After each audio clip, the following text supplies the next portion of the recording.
اس سے بڑھ کر کوئی آفت نہیں جس شہر میں مذہبی تعصب موجود ہو۔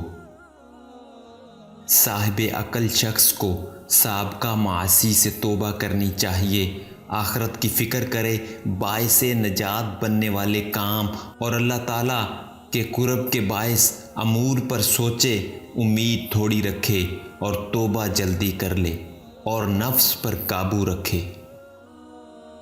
جتنی بھوک ہو اس سے کم کھایا کرو تاکہ صحت و تندرستی میسر آئے۔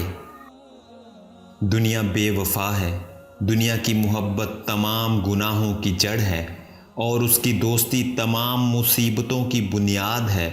دنیا کی محبت طوائف کی طرح ہے کہ ایک فرد کو چھوڑ کر دوسرے فرد کے پاس جاتی ہے۔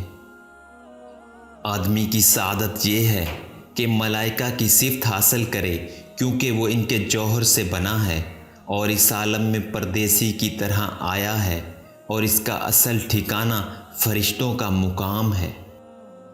طالب علم جو ابتدائی مراحل میں ہو وہ اختلافی باتیں سننے سے پرہیز کرے، خواہ وہ علم دنیا ہو یا علم آخرت۔ دوسرے لوگ تو کیا، اپنے بیوی بچوں کو بھی مال کی مقدار نہ بتاؤ، کیونکہ اگر وہ اسے کم سمجھیں گے تو تم ان کی نظروں میں گر جاؤ گے، اگر زیادہ سمجھیں گے تو تم کبھی انہیں راضی نہیں رکھ سکو گے۔ سختی کے بغیر انہیں دور کرو اور کمزوری ظاہر کیے بغیر ان کے ساتھ نرمی سے پیش آؤ اور ان کے ساتھ زیادہ مذاق نہ کرو، ورنہ تمہارا وقار ختم ہو جائے گا۔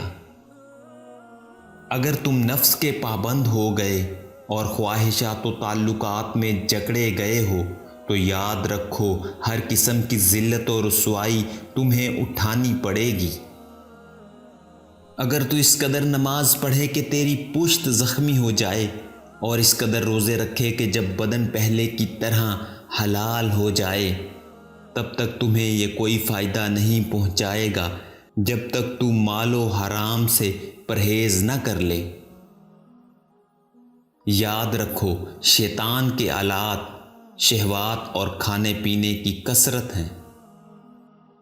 دنیا سے دل کو مت لگاؤ تاکہ محبت الہی غالب آ جائے۔